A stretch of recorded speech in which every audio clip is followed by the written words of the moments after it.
यहां रखिए।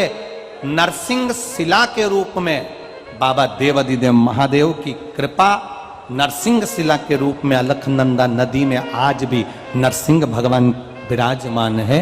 कभी आप लोग बद्रीनाथ जाएं तो पुल पर से जब बद्रीनाथ का दर्शन करने के लिए जाते हो, राइट में जो ताप्ती कुंड है जिसमें गर्म पानी होता है, उस कुंड से बिल्कुल नीचे की ओर देखोगे तो एक नरसिंह शिला मिलेगी। ये नरसिंह शिला का बड़ा महत्व है। दो चीजों के लिए नरसिंह शिला बड़ी महत्व रखती है।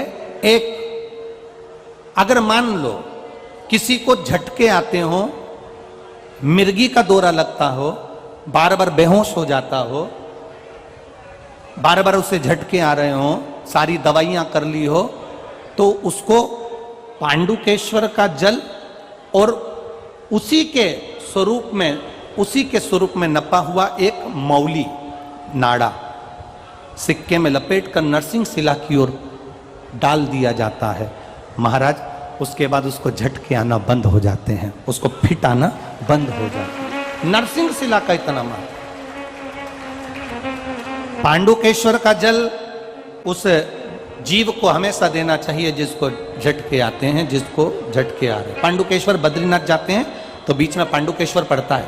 आप अगर देखेंगे तो बड़ा बोर्ड लगा हुआ है पांडुकेश्वर का। वहां उतरेंगे, जल लेंगे भोलेनाथ जी के शरीर का और वो जल बोतल में भरकर लेकर आएंगे, उसको दी पांडुकेश्वर। नरसिंह शिला, जिन पति पत्नी में झगड़ा हो गया, वो अदालत में बात चल रही हो और वो तलाक नहीं चाहते तो भी तलाक हो रहा है, किसी भी रूप में, कहीं ना कहीं किसी ना किसी रूप में आपस में संबंध बेकार हो रहे हैं, तब नरसिंह शिला का प्रयोग, मौली का प्रयोग, पूर्व में भी हमने कथा में कहा है, वो डला होगा यूट्यूब पर, वो कर सकते।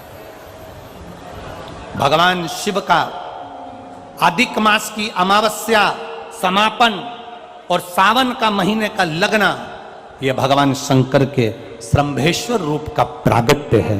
बोल शंभेश्वर महादेव की जय। भगवान शिव का एक स्वरूप शंभेश्वर महादेव के रूप में प्रकट हो जाता है। भगवान देवादिदेव महादेव का आनंद स्वरूप वहां पर रहता है। इसलिए आप सबसे निवेदन है, प्रयास करना,